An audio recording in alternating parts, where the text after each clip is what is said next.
Do you feel like with everything that's happening right now with AI, is it easier or harder to win right now compared to the last 5 to 10 years? If you have a novel idea, I think it's easier. If you don't, it's probably more difficult. You've seen a bunch of businesses and information space not doing so well this year. Is AI that key difference, or what are you seeing? I am noticing a wider and wider gap between the people that are using AI and the people that aren't. Do you feel like an AI could sell something that high ticket, or it's going to need that personal trust connection with a human to sell something to a high price point? I guess it depends what they're selling. In any times of massive change, there's always massive opportunity. We are heading into a time of massive change. There will be people that are winners and there will be people that are losers. And no one's clear yet, like who are going to be the winners and who are going to be the losers. The more knowledgeable you are about AI, the more likely you are to be a winner. And the less you know about AI, the more likely you are to be a loser. So choose a side. No introduction in the business and entrepreneurial world. It is none other than Rich Schefren, known as the guru to the gurus. He's worked with people like Russell Brunson, Ryan Dice, Wes Watson, Jay Abraham, and he's helped Agora Publishing achieve and scale past $1 billion. Super excited to chat with you again, Rich. Thanks so much for joining me, mate. Excited to be here again. Looking forward to it. Love it, my friend. Love it. Well, mate, I want to talk to you about a bunch of different things, sales, marketing, AI-wise today, because there's lots going on. But I wanted to start with this question and get your insight on it. You know, you've been in the game a long time. You've seen so many innovations. You've been behind a lot of the innovations in the online space. Mm-hmm. Do you feel like with everything that's happening right now with AI and where we're currently at, is it easier or harder to win right now compared to the last 5 to 10 years? If you have a novel idea, I think it's easier. If you don't, it's probably more difficult. I think that a lot of people, at least in the information business and the coaching business, are having to start rethinking their overall approach.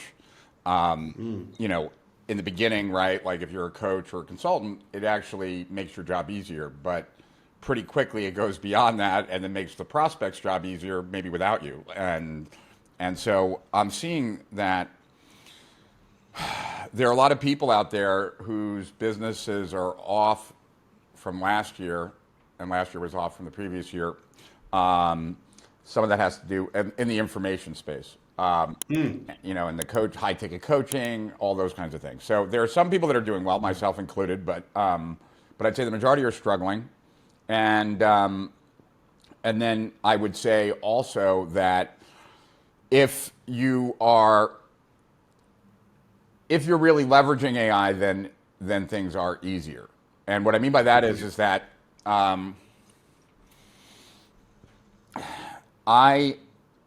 there's a very big difference between like going to an LLM or an AI and asking it to create something versus kind of having a deeper relationship with an AI where it really knows you and you're working together. And I created a course, I know we're going to talk about that at some point, about getting an AI to know you really well. And there's a lot of benefit to that. In addition to that, though, there are people who I would say are okay with tinkering. I'm a person that's okay with tinkering. And for people who are willing to tinker, in other words, like you're willing to do something and it might not work out the first time and you might have to spend 2 hours kind of like fixing things, like little things, one after another. But I have, like in my setup, right, what I've taught people in my program is how to use ChatGPT and how to get ChatGPT to know you really well. And it's incredibly valuable when ChatGPT knows you well because then you can work side by side. I also use Claude. And Claude I have hooked up to my entire computer. So it's a very different experience with Claude, right? Because the average person right now, if they're using AI, right, they might either be taking a prompt, bringing it over to chat, putting in the prompt, getting an output, taking that output, doing something with it, taking it somewhere else, right? So you're almost like the AI's physical assistant in the real world. And when your AI is attached to your computer, now you're not cutting and pasting, and now you're not searching for prompts. Now you're just like, hey, look at lesson 2. I think lesson 2 could be a little bit better. I'd like there to be more personalization in it. Can you study it, recommend the top 3 changes, and then after those 3 changes, if they seem like they're appropriate, do all those and change the module. And when you're done, let me know so that I can pack it up and send it to the team, right? Like, and so that's like, there's no like me bringing over prompts anymore. And here's like the last time I presented the lesson, and here's the comments that people had, because the machine already has all that, it knows where it is. And if it doesn't, it will find it, right? It'll go into my Dropbox and find it. It'll go into my Google Drive and find it. It'll go on my desktop and find it, or my documents folder, or any other folder that I have. And so and I know I'm kind of like going on tangents here, but I'll try and bring it back. So I was the first business coach online, and obviously there's hundreds of thousands of them now. And I created the first course just recently on getting AI to know you better than you even know you. And that's been insanely successful, right? And I knew when I created a course on that was going to happen anyway. Like, the world was going to realize that if AI knows you really well, right, like, it can do a lot of things for you. And like, I have a whole thread just about my health, and it has all the supplements I take, it has my DNA, it has my blood tests, and it has everything. So like, we can get into a conversation about my health, like Chat and I. But I think that, so, first business coach, first AI getting to know you. And I share that because, not because like, look, I'm so great or anything like that. I predict a lot of things that don't happen too. But I think that in general, I call a lot of things right. And I think what's going to be a bigger game changer than even ChatGPT was when it first, like ChatGPT 3, when it first came out. I think when it becomes easy for your computer to be integrated, like the way I have mine, but it's not easy right now. Like, you have to be willing to get into code and stuff, even though I don't know how to code. So I'm constantly going back and forth between terminals and stuff. But I think when that happens, the world changes. Because like when the average ChatGPT user has that on their desktop, and it's connected through pipes to everything else on their desktop, it will be a game changer, right? And it will really change things. So I feel like, as an entrepreneur online, at least, I need to be willing to do that tinkering, because that's the future anyway. Not the tinkering, but having your computer fully hooked up. And so you like, it's kind of like, I don't have the best analogy for it, but when I first got online, right, in like 2001, there were two different types of like HTML editors that you could use. You could use Front Page, right, which was like Microsoft Word, and it was kind of, not the best. And then there was Dreamweaver, but Dreamweaver was very advanced. You had to like be an HTML programmer. So I used Front Page, right? Like, I created my HTML pages when I first started, like in Front Page, and it was a pain in the ass, and I didn't like doing it. And I haven't created an HTML page in 20 some odd years, but playing around with Front Page, like those first 2 years of me being online, helped me understand HTML. So now when I look at source code, like on a page, like I understand what's going on there. And it's the same with this. Like, I'm not really that interested in Python or in working on terminal and setting up these like cross things that are going on, but knowing how all that works will help me later on, as these things become more standard. So I would say that it is making some people's lives more easier, other people's more difficult. I think that underneath that, at least in the information business, is that more and more of people's money is going towards AI and less towards information. And, I just got back like about a week and a half ago, 2 weeks ago. I was at Russell Brunson's mastermind in Mexico. And I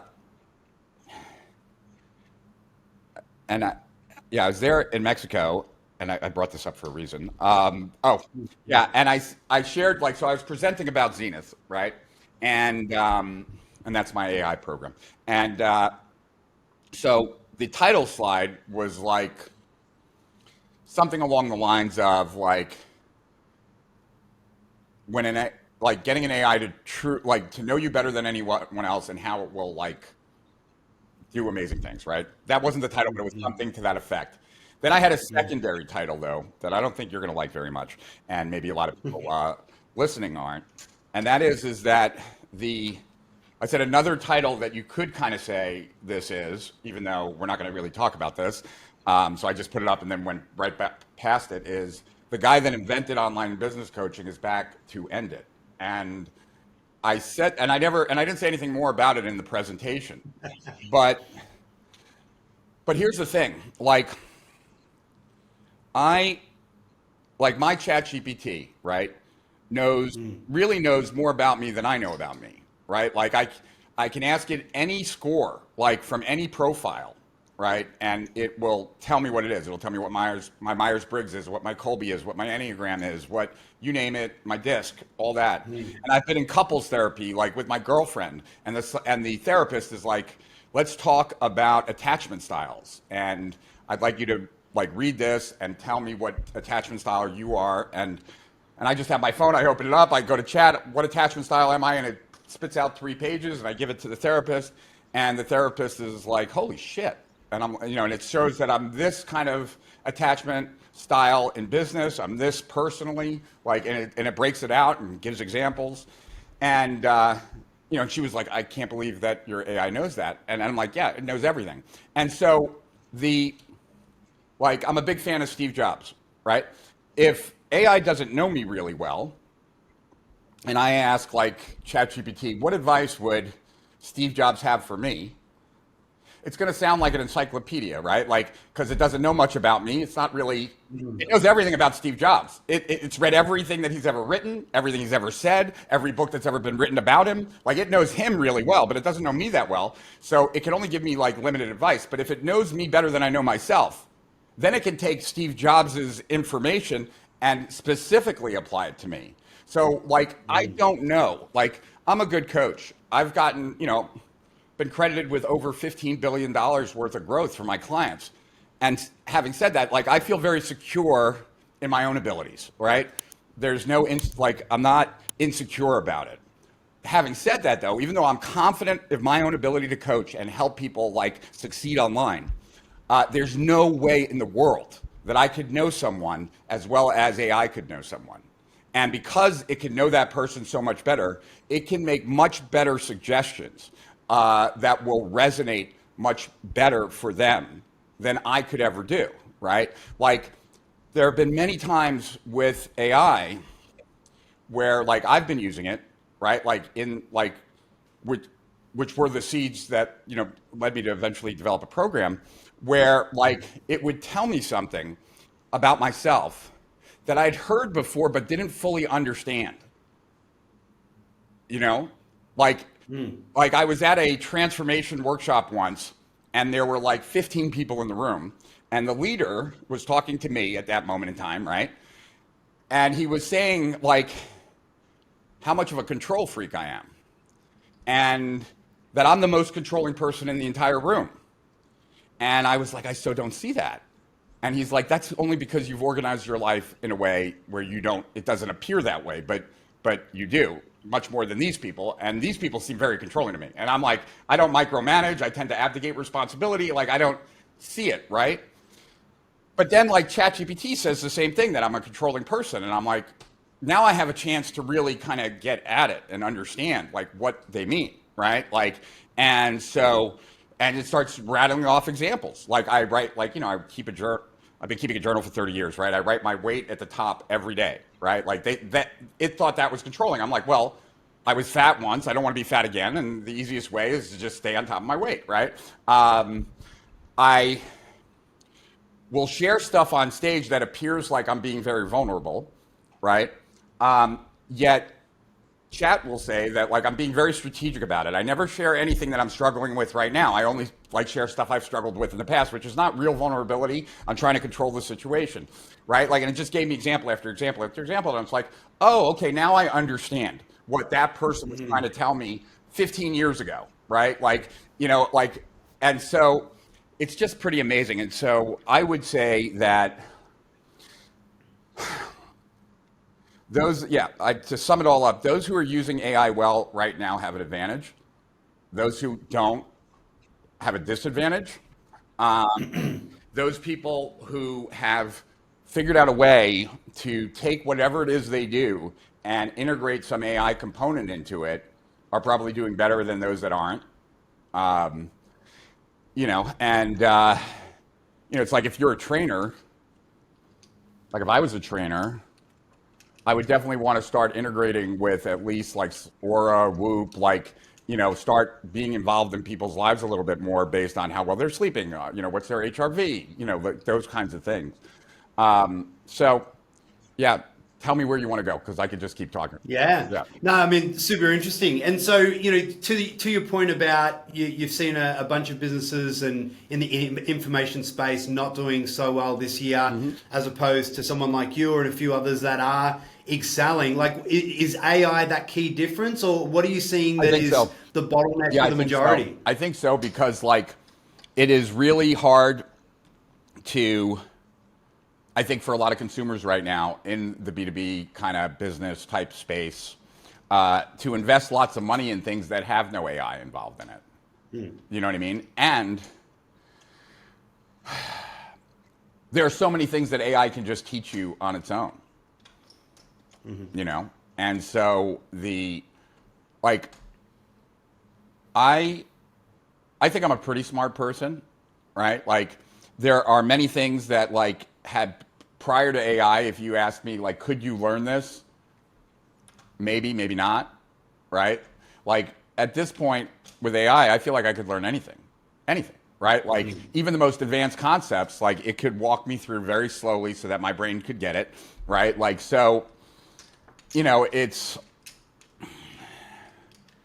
I think it's only a matter of time until a lot of us are wondering what we should be doing with our time because we're going to have a lot of it. Yeah, really interesting. I guess I want to break this down into marketing and then sales, and then we'll talk a bit more about your programming. But in the marketing space, I think Meta's come out, Zuckerberg's come out and said they're leaning towards full AI control over ads. Yep. So basically, any mum and pop can come on. It'll design the copy, design the visuals, run the ads for them.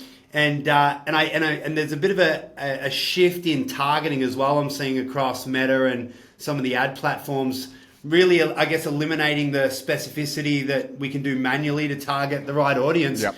Where do you feel like that's a positive thing for us as entrepreneurs, coaches, consultants, or do you feel like we're that control and taking that away from us and not being able to really put in our own, I guess, vibe, insights, and energy? Do you feel like that's going to be a bottleneck for us, or do you feel like it's going in a good direction in regards to paid advertising? It's hard to say, really, because I guess it depends on what your perspective is. Yes. The writing's been on the wall for this for years, right? Every media buyer that is solid, like really good, has told me for years that this was going to be the case. That they would eventually not have a job because the platforms were taking more and more control.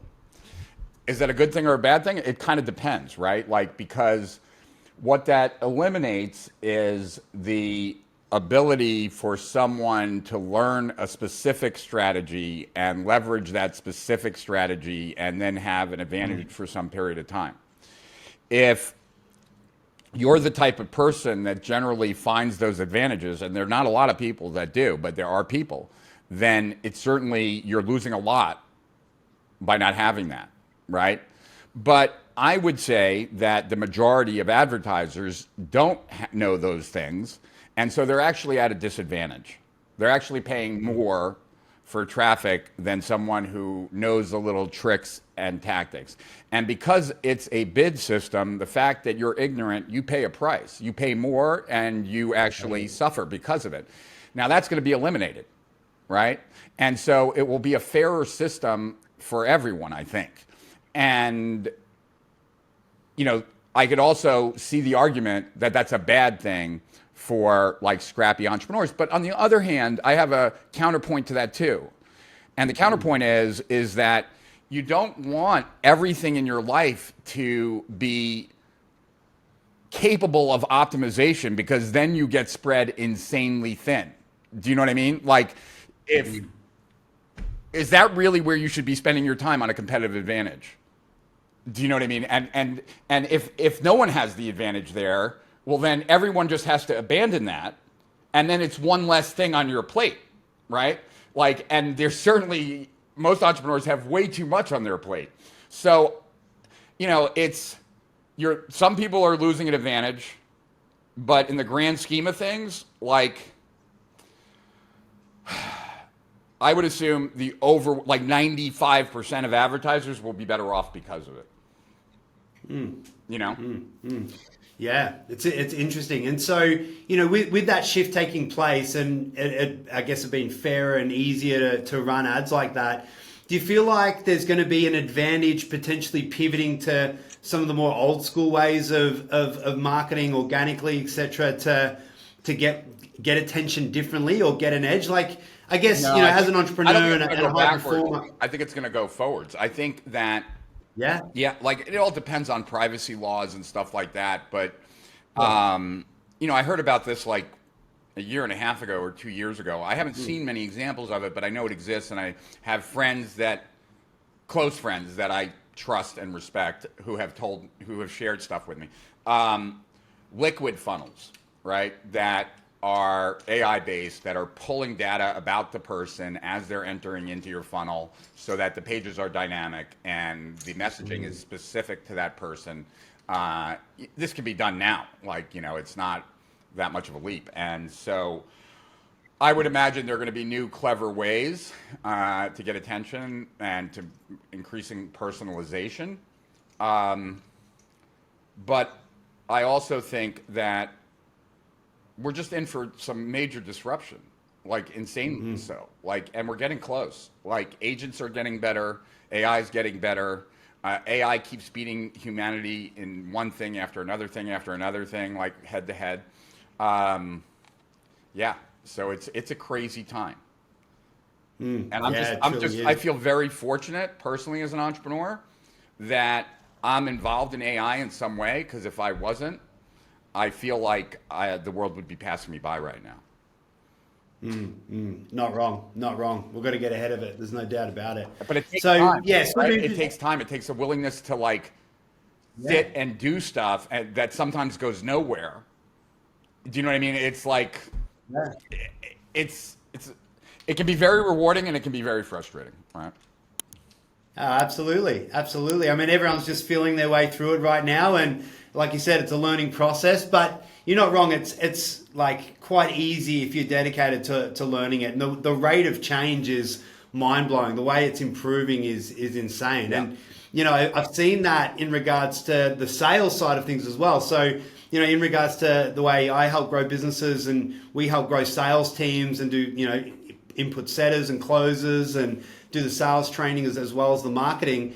And I'm seeing obviously the AI setters come out in regards to the voice and being able to set appointments, book appointments, which, it's so on point. It's insane. Like, you can hardly tell that it's an AI now.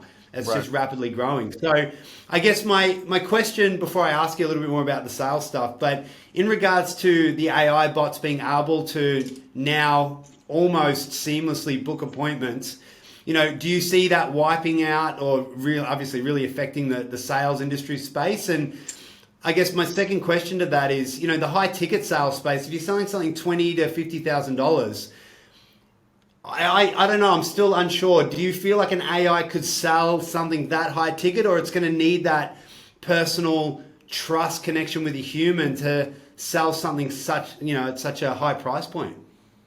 I guess it depends what they're selling, right? If you're selling like AI automation, right, like, it might be useful that actually it impresses. For sure. I just have seen whole industries disappear, like travel agents, like when the internet first came on board, and I just don't.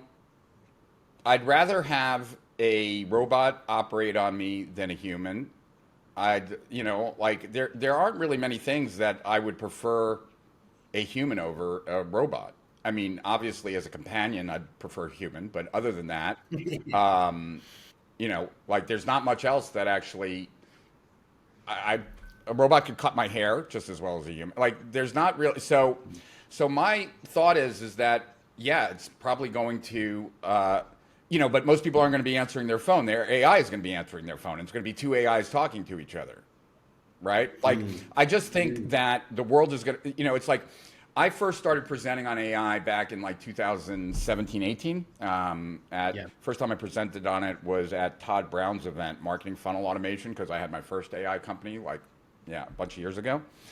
And, I was talking about back then that during the Industrial Revolution, during about a 120-year period of time, we went from something like 90, some odd, like over 90%, not over 90% of the population working on farms to 100 years later, like 90% working in factories. And so that's like 90% of the population changed their jobs, changed where they lived, changed everything, right? Like changed everything in, like a generation and a half. It's going to happen a lot faster than that. And I don't know where it ends. I don't know what jobs are still going to be around. I don't know. Yeah, I mean, again, there are a lot of unknowns. Yeah. I guess, over the next sort of 5 years, as the shift takes place, in my mind, it's going to be really interesting, especially in the high ticket space, the trust factor. And what I mean by that is like, so much of marketing and sales is about building rapport and trust and reciprocity in order to win market share and obviously influence the prospects to purchase 5, 10, 15, 20, $50,000, programs and educational packages, whatever it may be. Right. And so I find it a little bit challenging to think it's going to take some adaptation, and I don't know how long that'll take for us to trust an AI to hand over, $50,000 or $100,000 for again, consulting, education, whatever it may be. And I guess, even now in Australia, there are so many scams and things going on where people are even, worried to speak to a person on the phone, let alone, buying off an AI. So again, what do you think about that trust factor in the adaptation phase of, I guess, in general? I think people will get over it. I mean, it's like, how old are you? 39. 39. Okay, you're not that much younger. I mean, you're 16. I'm 54, 15 years younger. I just people said the same thing about ATM machines, that people wouldn't trust that to make deposits, like when they first rolled out. Like, do you know what I mean? Like, there have been all these kinds of things. Or people wouldn't trust banking on their computer. Like, I do all my banking on my computer now, right? Like, do you know what I'm saying? So, like, I've just heard stuff like that, and it always seems like we get past it.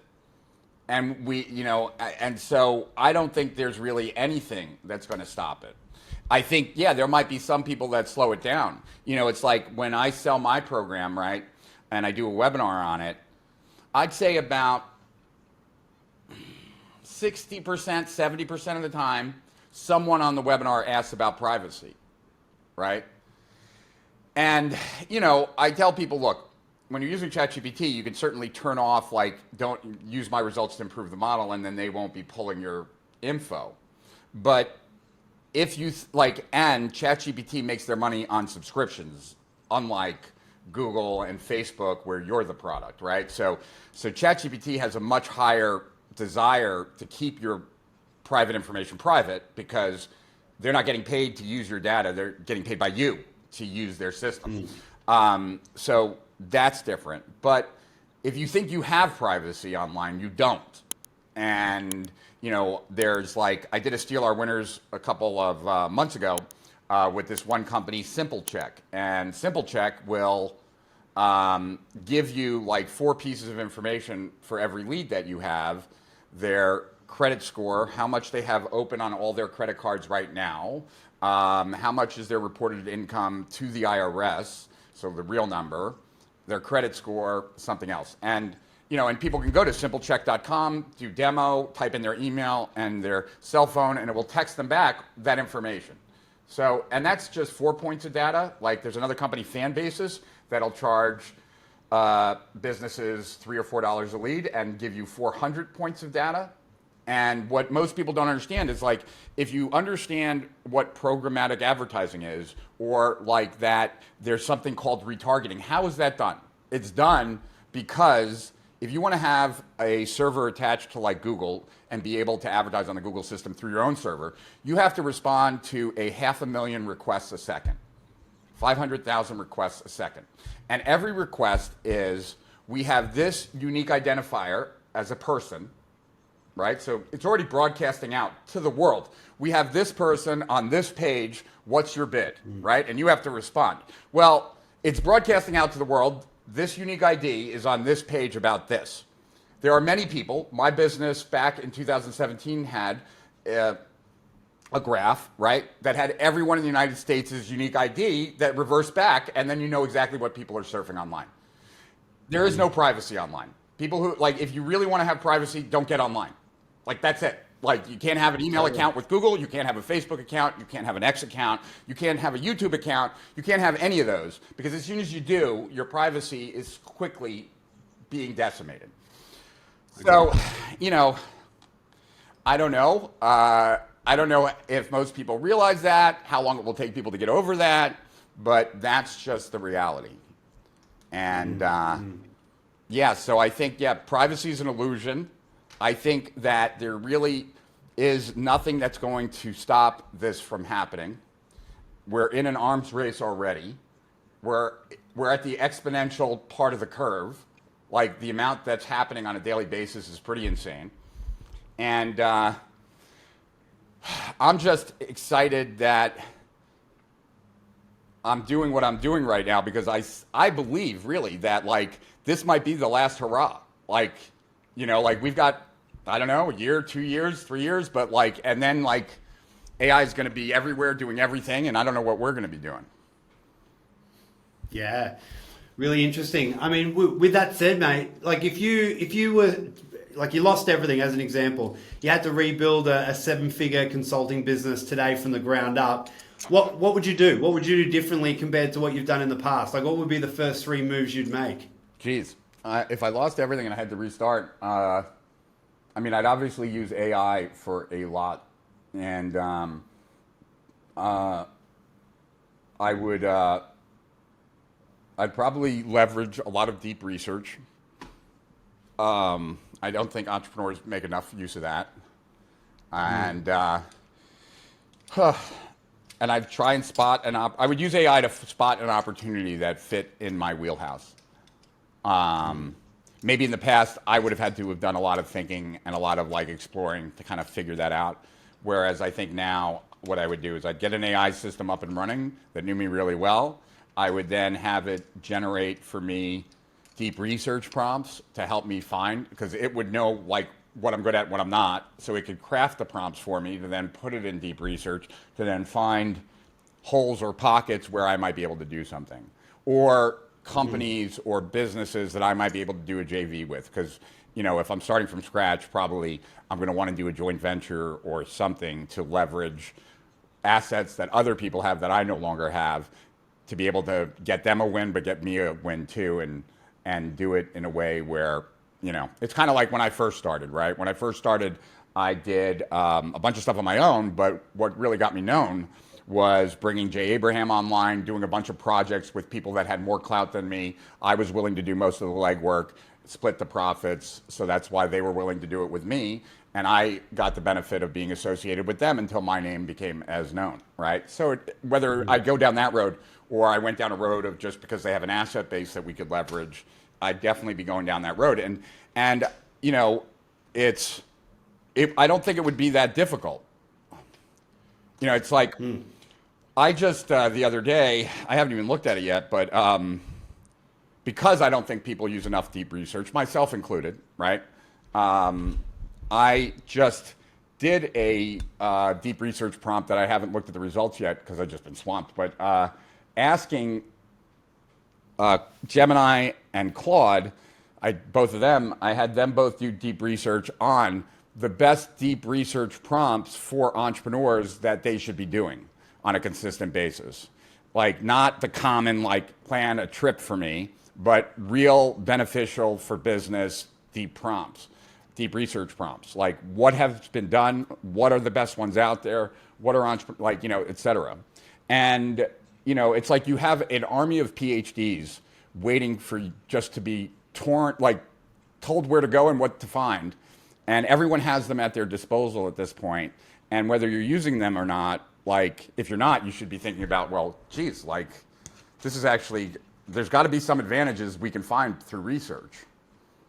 And so I would do that. But I definitely, anything I did, it would be leveraging AI. Whether I was selling AI or anything, like, I'd be leveraging AI to get there because of how fast and how comprehensive it can be and how easy it is to arrive at answers. Yeah, not wrong. Completely agree. So you obviously still work with a huge range of entrepreneurs. You're like the first guy to see exactly what's working and not working, just with your network and everything that goes on. What is currently working in regards to marketing and lead gen that we need to know about to get the edge right now? Like what are the things that you're seeing aside from AI research, etc., like in regards to marketing strategy or lead gen? What are you seeing that is working killer right now that we should know about? I know this isn't the answer you're looking for, but yeah, what I'm seeing is incorporating AI is what is all like is about. Like I had a client who came and visited me like, I don't know, like 2.5 weeks ago, 3 weeks ago here, and she was doing live events, like free live events. I think they were free. Let's say free. They were free live events in person, right? That then she then tried to sell those people like some sort of consulting, some kind of like done for you, some kind of thing like that, right? And she was doing okay, right? And I think like the seminar part was like, and I'm not going to say it right, but this was the gist. It was like the 3 or 5 like top money moves that will get your business like the most amount of profit in the shortest amount of time, or something like that, right? And so she taught that, and then the goal was to then sell people behind it. And she came to me because she wanted the business to grow, and it was challenging, right? And so like with her, I said, why don't we just change this to an AI thing, right? Not change what she's selling, nothing, right? Just AI reveals the 3 power moves that will give you the biggest return for the least amount of effort, right? So now she's selling that, right? And she designs a prompt, and she gives everyone the prompt, like when they get to the class, and they go through it, and it asks them a bunch of questions about their business, and then it makes recommendations of what they should do. And because now AI is recommending it, and she's like, we can do that for you. And AI was the one that told them to do it, so now they have a higher believability in that. They really want to do it because they see the whole plan that AI laid out, and like how wonderful life is going to be after these things are done.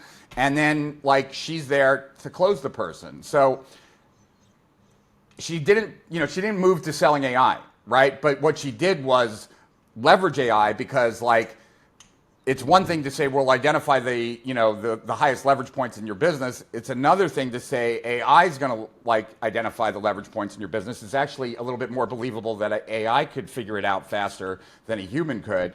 And so like it's just building increasing believability into the pitch, right? And so I see a lot of that.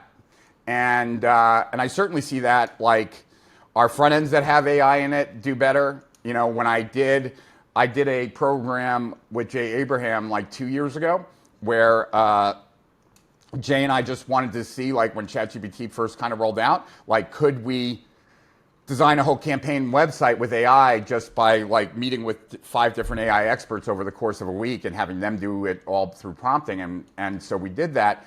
And because it was AI, like it was our best selling product like 2 years ago, like for the whole year, right? Like, because people are just, AI is evolving so fast. Everyone knows that they're not fully on top of it. Nobody's fully on top of it because you can't be. I mean, even the CEO of Anthropic, the one that makes Claude, said, hey, we should probably figure out how this works because nobody really knows how large language models fully work.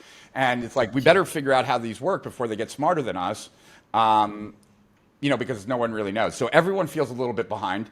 And the entrepreneurial, like just the way entrepreneurs are is they always think that someone else has got something more figured out than they do. The grass is greener, right? So you have this thing where nobody feels fully like in a good place. Because even if you're insanely knowledgeable, like some of the people I follow, like they're not sure what's happening. So they're like anxious too. And so like you have the whole world that's anxious, right? So any offer that like dovetails into something where you're feeling like you really need to kind of be involved in this is kind of like, makes it easier to sell. Yeah, you're not wrong. And it's so funny. You're right. I mean, not even the individuals running these companies fully understand it. It's mind blowing. Yeah, it's absolutely mind blowing. It's like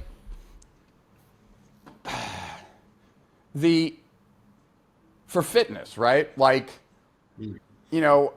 I trust AI like to look at my blood test more than I trust like, any individual. I mean, my doctor maybe, but I trust my doctor a lot, but like, yeah, it's just so, anyone could say like, anyone that's in the health space could say, we're going to analyze, like when you get your blood test back from the doctor, we're going to analyze it, we're going to take a look, and anybody could do it, right? Because all it is now feeding it into the machine. Yeah. Yeah, and they're not going to miss things. I mean, the machine is all over it. Eliminates human error, so way more specific. Yeah, I mean, so I always wear 2 different recording devices, like at all times. Yeah. Right? Like, so right now, I have this necklace on. This is a limitless pendant. And this records 24/7, right? And that goes into a Notion table. And then ChatGPT is constantly summarizing it. And then anything that's important, I move over into like my databases, right? And so it's really convenient for me. Like, I can ask limitless, but I also have the B computer that goes on your wrist, that lasts a week. It records everything for a week. And I have an Omi, and I have a bunch of Claude, and I bought every single one to test them out.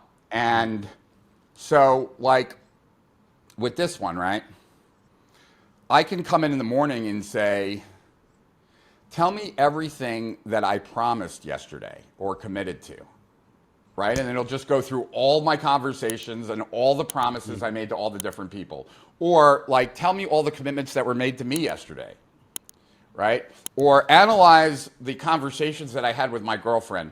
Do you feel I'm being empathetic enough, like, to her issues, right? Like, no matter what is going on in my life, like, I can benefit from AI, like, in many different ways. So, like, I'm all in, I guess is what I'm trying to tell you. I'm all in on this, right?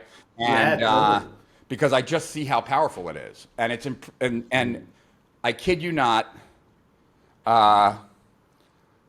there hasn't been an area of my life that hasn't improved when leveraging AI. Yeah, it's fascinating, and I agree. It's crazy. And so with the marketing shift as well, I noticed digital marketer, as an example, have recently just fully flipped the business model, stopped doing the certificates and things like that, and they're going into full AI automation. Do you feel like that's where it's all going in regards to marketing and agency, just all going into high leverage AI agency bots? Yeah, because it could just do it better, and that's like the bottom line. And like, why would you want to pay someone when you can not pay someone that's better? It's like the course that I created, right? It is designed for people to execute at a much higher level in every area of their life. But in order to get people to that end point, right, we do a lot of excavation beforehand. We go very, very deep, right? Like analyzing the patterns that this person is not aware of that they're running, right? And only AI can do that, like, because it's so good at pattern recognition. And Yes. and so like the first week is like AI gets to know you. The second week, it starts revealing all your baggage, all your shit that you've accumulated your whole life that you don't see about yourself, but is the reason you're not where you want to be, right? Like, So just to be clear, this is Zenith this is Mind, Zenith yeah, we're Mind, talking right? about? Yeah. Yeah. And so it's challenging you and saying like, these are your limiting beliefs. This is the false story that you tell yourself. These are the ways that you mess everything up. Like, like mine's 70 pages long. Wow. And from there, right, like it's about like starting to unwind that stuff, and there's a bunch of ways to unwind it. But then from there, then it's like the next phase is what's possible. Like, okay, you're starting to clear away this stuff. Like, why not play a bigger game? Because that's, the bigger the prize, the more excitement, the more inspired people generally are. So like, let's go for something bigger. And then finally we get to execution, right? But the analysis that AI is able to provide someone, I've done a lot of therapy over my life, like different therapists. I've gotten to some world famous ones as well, like people that everyone studies in med school, like Freud's like peers. Forget what the guy's name was, but anytime I mention him, like the psychologists are always like, "You went to him?" But and I don't like. There's nothing that compares to this. There's not like. So yeah, I'm all in on this. I think that it's kind of like my ex-wife. Back in the early 2000s, she didn't like texting. And so she told me she's not going to text. And I'm like, are you sure? And she's like, yeah, I hate texting. I'm not going to do it. I'm like, here's what's going to happen. The whole world is going to text. This was still when you had to like press the one button 3 times to see or whatever. Yeah. Right. Yeah. I'm like, the whole world is going to text. Your kids are going to text. And then you're going to be the only one not texting. And then you're not going to be talking to anyone. Right. Like, and as silly as that sounds, that like, if you don't text now, yeah, like most people text and they don't answer their phone. Right. So Yeah. it'd be a problem. And it's going to be the same with AI. Like, the smartest thing is to start playing and use it now. Like, even if you don't have any desire to like do anything major with it, you need to be using it and trying to get stuff done and things like that, at the very least. But Totally.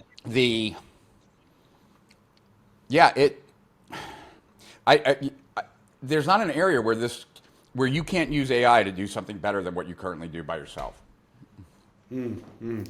So with Zenith Mind, Yep. just tell us a little bit more about it. I mean, I'm fascinated by what you've created there. So in regards to what you've seen in the shifts in your clients Right. and yourself, like you're obviously getting the data on your bottlenecks, your limiting beliefs, your mindset blocks. What happens after that? What are the stages that you take your clients through on this journey with the AI? Yeah. So what happened for me is, I'll tell you like the abbreviated long story. Yeah. Over a year ago, I didn't feel good about my own performance, right? Ups and downs in my life, like, right? And and so I just wasn't pleased with myself. Like, I just knew I could be doing a lot better. At that moment, like, my business was losing money. Like, we had a bad month. I wasn't doing anything to change it. Like, I wasn't happy with myself. And I wrote this one report like 15 years ago. I'm known for some of my free reports. Those were marketing reports. But I also wrote other reports that were for my clients. So like when I invented automated webinars, there was a report on that in 2007 where I was laying out like how these would work, that people still follow that whole thing, indoctrination sequence, follow-up sequence, different things for no-shows and stuff like that. But so in those client reports, I wrote one report on the mental game of business. And it's the only time I've ever written like more self-development type stuff. And it got me more positive feedback than anything I'd ever written, like to clients. And so I came across it. It was on like my bookshelf over there. And I was like, oh, you know what? I could benefit, like, even though I wrote it, I wrote it 15 years ago, and I would actually benefit from reading it. But I don't want to read it because I wrote it, and I don't like watching myself. I don't like listening to myself. I don't like reading my stuff. So instead, I loaded it into ChatGPT because I have the original file. I loaded it into ChatGPT, and I started working with it that way, and it was very helpful. And I was very honest with it, right? And so it was helpful. I kind of got back into the swing of things. I fixed what was wrong in my business, and then I forgot that ever happened, and life went on, right? And then I came across a prompt that, maybe 7 months later, right? I used ChatGPT. I was using it for this and that, and I had some deep conversations with it too. But I really gave it a lot when I worked through that one report. But I forgotten about it, and then I found this prompt that was reveal the deeper, darker secrets that I'm unaware of about myself or something like that. And it did. And I was blown away by the results. I was like, where the hell is this information even coming from? Oh my God. And so then I realized that it must have came from that original stuff that I had months ago, and then in the deep conversations I had since. And so after I saw that, I went all in. That's when I got every recording device. I took all my journals, right? So I have 32 books full. It's over 7,000 pages, 29 years. Scanned them all in, converted them all to text, loaded it all up. All my business shit, loaded it in. Everything I could think of, right? And the more that I loaded in, the more it was able to help me in every area of my life. And so by January of 2025, my life was completely better in every way. My business was now making a lot more money, right? I was working less. My team was working better. My relationships were better. My health was better. Every single thing was better. And I was like, wow, this is insane, right? And so I started having a conversation with ChatGPT hey, I think I could sell this. If we could get other people's AIs to know as much about them as you know about me, I think I could sell this. And so then we started to work on the course together, reverse engineering how other people could get their AI to know it as well as it knows me. And what was really interesting is that we created new ways.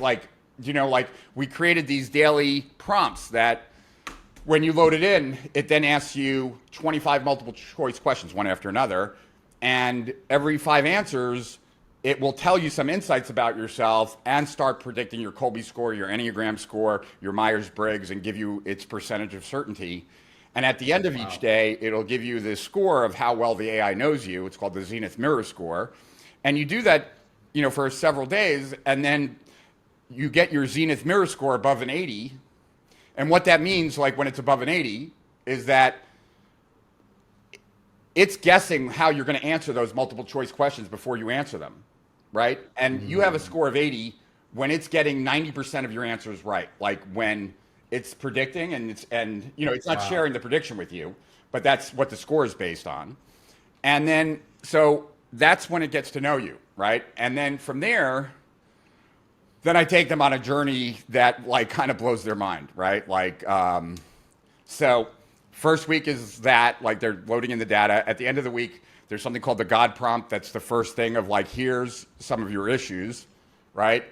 The second week is something called the omniscient observer, and that takes your issues and then really unpacks it all. So now it's a much bigger thing, right? But and so this is a great example though, phase 2, just to explain phase 2 in greater detail than the other phases, even though I could do this with any phase, just to kind of give you a perspective of what's possible with AI, because it's pretty insane. All right, so you've done all these dailies. You run the God prompt. It has a 30-page synopsis of your issues. You then get this other major prompt with the God prompt output, and now you put that in, and now you get this 70-page thing. It's called the Omniscient Observer. This has all your issues, right, and how they play out. So now you take that, and you load it up into another prompt, right, that's called the 30-day transformer. And what the 30-day transformer does is it goes through both reports, the Omniscient Observer and the God prompt. It's going through all those, and it's figuring out all your issues. And then there are 15 other prompts behind it. And each prompt is another form of psychology from cognitive behavioral therapy to internal family systems to rational emotive therapy to parts therapy to shadow work, inner child work, you name it, right? And what this 30-day transformer does is it looks at your issues, understands which issues are best handled with which form of psychology, breaks down like a daily plan of which prompts to use with which issues, like because it represents all different forms of psychology, right? Like, and that's something that like an individual therapist couldn't provide it because they wouldn't know all those types of therapy. Like it would take years for the therapist to know that person as well as that, right? And this all gets handled in a week. Right now, they're not going to get rid of all their issues in a week, right? But they have all the tools now that they'll need to get rid of one after another, right? Wow. And then we go into the next phase, right? And the next phase is about expansion. So it's like, okay, these are your strengths. If you were to really focus on these, here's what's possible, a much bigger thing, right? Like, here's how they tie into your values. Here's how they tie, like, blah, blah, blah. And then it's like, okay, so then you have that major output, right? And then you load that in with this thing that's called like the strength report. And then it takes those 5 strengths and then it creates like a 30-page report, deep research. Who are the people that are the best avatars of that strength that you could study, right? Like what is the top information out there for that type of strength? How could you deploy that strength more frequently? So it's a 30-page report just about that one strength. And you have 5 of them, right? Like, and you'd focus on one at a time. And so that's one, right? Then it's like, okay, if you're going to play this bigger role, right? Then take that, about your future and about playing this bigger game. And now we're going to put that in another prompt. And that's going to turn that into a deep research prompt because like you can't transform alone. You have to be out in the world, right? So now like this new identity that you're creating, right? What would a person with this identity be doing?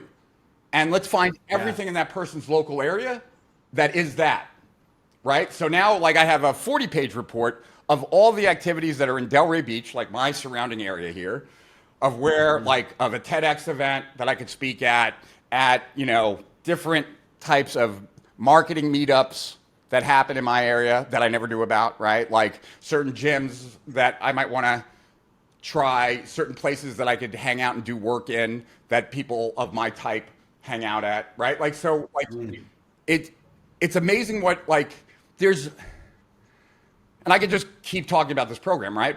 Yeah. But the bigger point that I'm trying to make is that like I just needed to know that there were 15 types of psychology.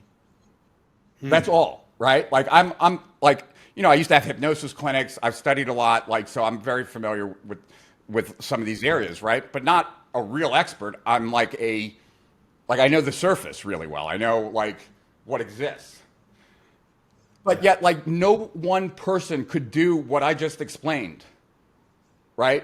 That I was able to easily do because of AI, right? Yes. So it's like I've developed programs for 25 years. I don't know how much of this program I developed myself, right? Like, cause like everything was like a back and forth. And I think AI did a lot more work than I did. I didn't design the question. Yeah. I didn't come up with the A, B, C, and D's of each question, right? Like it did, right? Like, and I get testimonials on day one. Like when people are filling out, like the feedback they're getting is already blowing them away. And that's day one. And it only grows from there. But so I think the best selling course I've ever created was created in partnership with AI. The best results of a course I ever created is the same course that I created with AI, right? Like changing that course is a lot easier and making it better, like from week to week, is easier because of AI.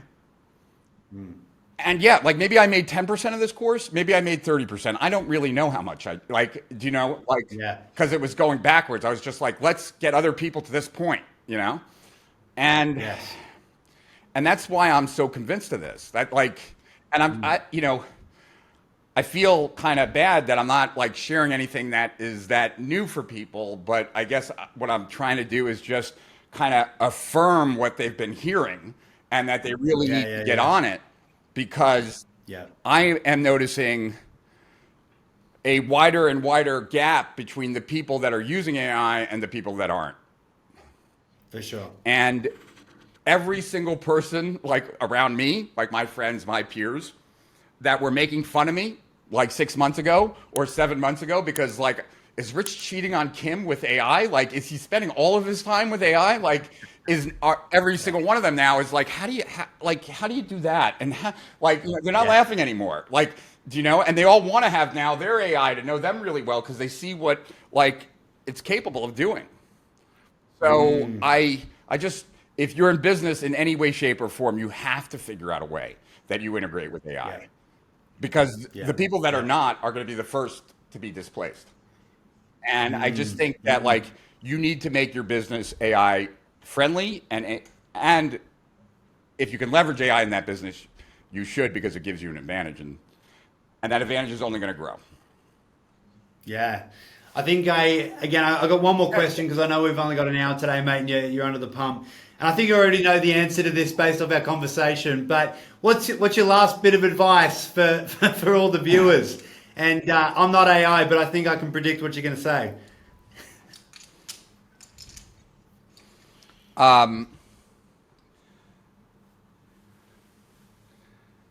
I would say that um,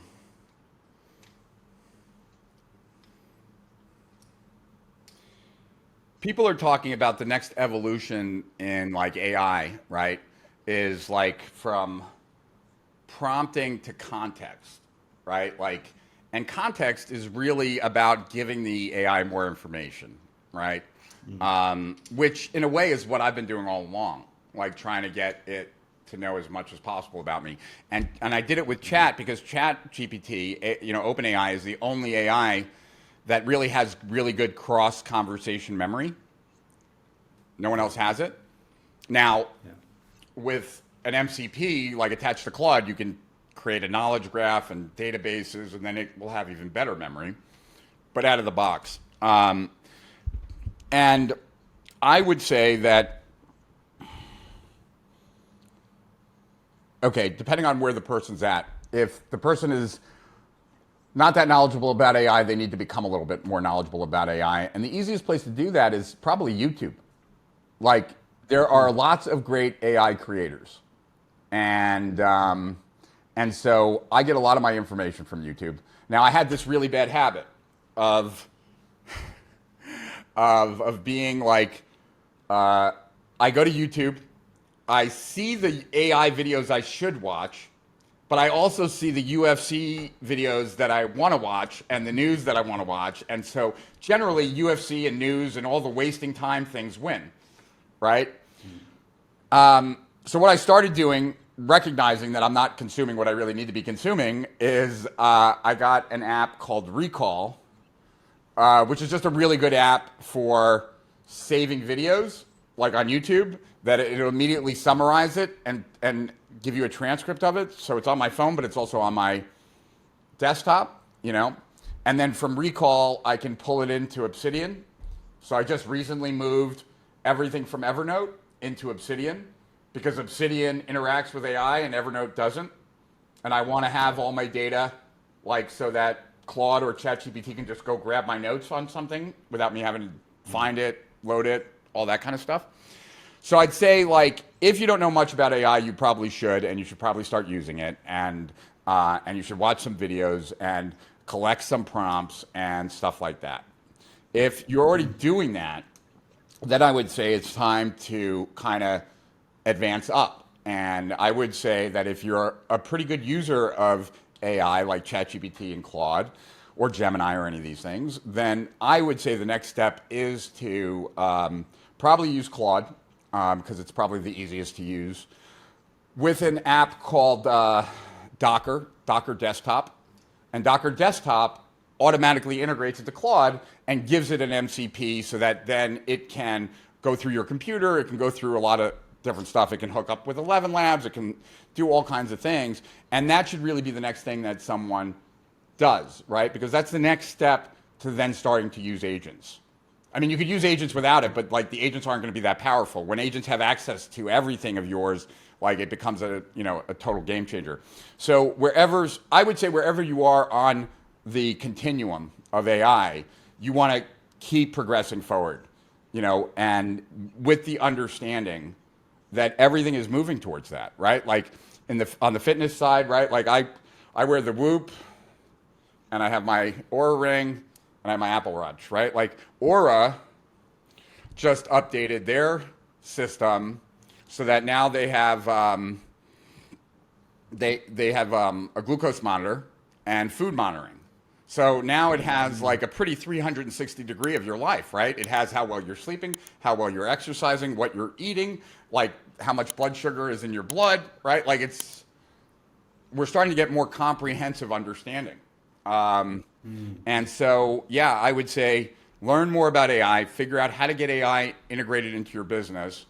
And I believe that almost every business will have that opportunity in some way, shape, or form. And and start leveraging deep research to spot new opportunities. Yeah. And I guess like this is what I tell people, and I truly believe it. It's not like it's not marketing shtick. That the world is going to change a lot. There's no question. I think everyone kind of agrees with that.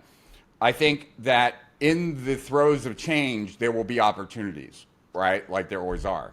And who better to help you spot those opportunities than an AI that knows you backwards and forwards and knows what you're capable of and what you're not, and knows what would get you excited and what doesn't, and can spot the opportunity for you that is out there for you, like as things begin to change. So yes. I think that everyone will have an AI that knows them really well at some point. And I think that the people that have it earlier, like myself, just have an advantage because of what I'm able to create right now is 10 times, 100 times better and more than what I'm capable of doing alone. And because of that, like I'm constantly using it. And I guess the other side of it is that I'm also making sure that I spend at least a half an hour or an hour a day away from the computer, spending time thinking on my own. Because I find that if I don't spend enough time deep thinking. I'm just going from thing to thing to thing, right? Like, because, I start an idea and then AI takes over and it's like, I haven't even fully thought it through myself and it's already like being taken. So I'm afraid of losing my own ability, right? Like, so I still like, I take my journal, I step away from the computer, I think about things, I think about what I want to accomplish that day. I will have a conversation with Chad about it too, but I want to have like my own time. And then most of the time I take a picture of what I wrote in my journal, I load it up into AI. Yeah. But I just need time away where I'm not, it's kind of like, I was diagnosed with ADD when I was 30. And I feel like it's an advantage. It's not a it's not a negative, but it can be a negative, and, it's like when you're talking to ChatGPT and you're trying to get something done, right? And you put in something and then it gives you an answer. And then it's like, would you like to do this? Would you like to do that? Would you like to do this? Would you like to, like 4 different things. All 4 of those things are taking you down different paths, right? And if you go down one of those paths, you might not ever get back to the thing that you were doing, right? It's kind of like, I don't take Adderall every day, but when I do, I want to be very careful what I start with, because if I take Adderall and then I start like going down a rabbit hole, I will just go down that rabbit hole for 7 hours, right? Like I'll be very focused on the rabbit hole, not my work, but the rabbit hole, right? So it's kind of the same thing. Like when I'm on AI and it's like, oh, would you like to create, graphics for that? And would you like to do this? Or do you want me to do that? No, I don't want to do any of that. I want to focus on what we're working on. Like, and let's just stay on the straight and narrow, right? Like, so keeping it constrained. I'd say also that a couple quick things. Never take the first answer. Yeah. Right? Like, you will never get the best answer from AI first pass, right? Even if the prompt is perfect. So, I put in a prompt, I get an answer. 95% of the time I tell it, no matter how good the answer is, that's okay, ... on a scale of 1 to 10, I would give that a 5. I need this to be a 7 at least, preferably an 8 or 9. Now I need you to do it again, but make it an 8 or 9, not a 5, right? And then it will do a better job, right? Like that, like that's all that has to be said. Then after it's finished and I have what I really want, then I end conversations by, this is exactly what I wanted. Thank you. What prompt would I have had to have started with to have this be the first output? So every time I prompt, I leave with a better prompt, right? Like it's constantly, I'm just upgrading, right? Like because, and so that's something that I always do. And I'm just trying to work in Markdown. Took me way too long to learn that because like a file that's a PDF could be 3 megs in Markdown could be like 100K. So it's just easier when you're loading in documents and moving stuff around.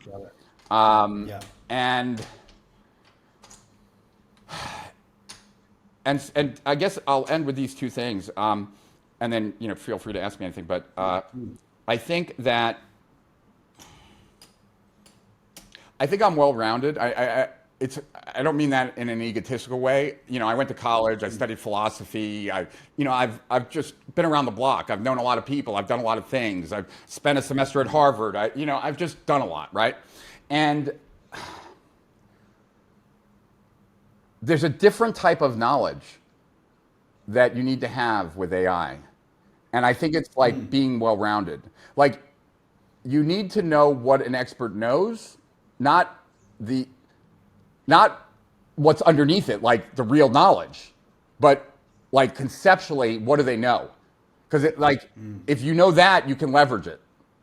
Do you know what I mean? It's like in that first week of Zenith, right? Another thing that we do towards the end of the week, there are like 20 to 30 well-accepted constructive development theories, right? Everyone from like Jane Lovinger to Robert Kagan to Maslow to, et cetera. And so that's constructive development. It kind of lays out how people mature in life. Because it's not about knowing more, it's about thinking different. That's part of like, as you mature, you're actually thinking different. And so these different constructive development theories kind of chart that path. And there are 20 to 30 that are well accepted, right? Everything from spiral dynamics, like, what's his name? I forget his name now. But anyway, spiral dynamics, all these kinds of things. And like, most people out there don't even know what constructive development is, right?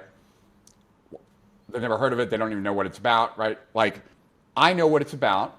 I'm not an expert in it by any stretch, right? But I'm aware of the models. And because I know it exists, and because I'm aware of the models, that's all I need to know to be able to leverage it. But most people like me would not know that even, unless they studied a ridiculous amount of psychology and a ridiculous amount of like these kinds of things, they wouldn't know it, right? I feel very fortunate that I knew it existed because that's all I needed to know.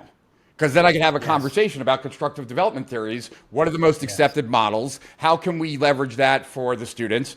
What would you need to know to be able to assess what they are in every one of them and what the next step is for the next one? And so that's what's created, right? Like, and it's created by someone like me who knows AI and just has like the smallest amount of knowledge that this thing exists and this is what it's called, right?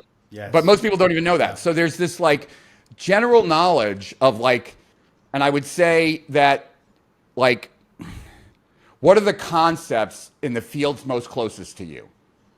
Just the concepts. You don't even have to, just the names, right? Because if you know the name, you can then have AI explain it to you. But like, so like, I don't know how to categorize that. Like what kind of, it's like, what would an expert know that you don't? Not the deep knowledge, but just like to be able to describe it. If you can do that, like you have like the world at your fingertips, right? Because all you need to know is that the thing exists. Yeah. And it can be leveraged. And so I just think that getting good at prompting, getting good at AI, understanding a little bit about how it works, understanding how deep research works, understanding how MCPs work, right? Because that's really how agents do their thing. That's how AI actually gets stuff done in the real world through MCPs, kind of the AI equivalent of an API. And yeah, and I think that in any times of massive change, there's always massive opportunity. And we are heading into a time of massive change. Yeah. There will be people that are winners and there will be people that are losers. And no one's clear yet, like who are going to be the winners and who are going to be the losers. But certainly, the more knowledgeable you are about AI, the more likely you are to be a winner. And the less you know about AI, the more likely you are to be a loser. So choose a side. Yeah. Yeah. Well said. Well said. Mate, it's been a very, very mind-blowing session, and obviously heavily about AI, but very, very apt time to be talking about it. And your new program, Zenith Mind, sounds absolutely incredible. What I'm going to do is share the link underneath the YouTube video and our Spotify, etc. But just for everybody, where can they find Zenith Mind? Well, you know what? There's a link on the top of our homepage. Pretty sure. Let me just confirm that. Also, if you'd, let's see here. Hold on a second. If you'd be down for it, I could. I'd love to comp you, and then you could share with people like you could share on your podcast like what your experience has been, good or bad. Sure. I mean, like that'd be great. because I'm pretty confident how it's gonna. If you're like the close to 2,000 people that have already gone through it. Yeah. Yeah, it can be found on our website. I do a lot of webinars for it, and so if someone gets on our list, they'll be invited to it. So if they go to our website, there's an order link where they can just buy it. Awesome. But if they want to understand more about it, just get on our list, and you'll be invited to a webinar. Yeah. Amazing. And yeah, Rich Schefren. Andy, send me an email to comp you, and I will. Right. And and then if you could just share with people like what you got out of it, like it'll be Love to. I'll do a review on my channel for sure. Cool. Very cool. I'm ready to upgrade, mate. Always love to I optimize. guarantee to blow you away. I guarantee it. Yeah. I'm looking forward to it. I really am, and I appreciate the offer. Thank you. My pleasure. Mate, it's been a pleasure. Again, thank you for spending the time with me, mate. I know that a lot of coaches, consultants, entrepreneurs out there have got a heap of insight and gold today, and really look forward to sharing with everybody the results of Zenith Mind. It's going to be a game changer, I hope. Very cool. Very, very cool. Appreciate you, man. Thanks for having me on. And I promise next time when I come back, I'll be a little less talking about AI. I'll spend a little bit more time talking about marketing. Mate, it's all valuable. Thanks again. My pleasure. See you next time. Talk soon.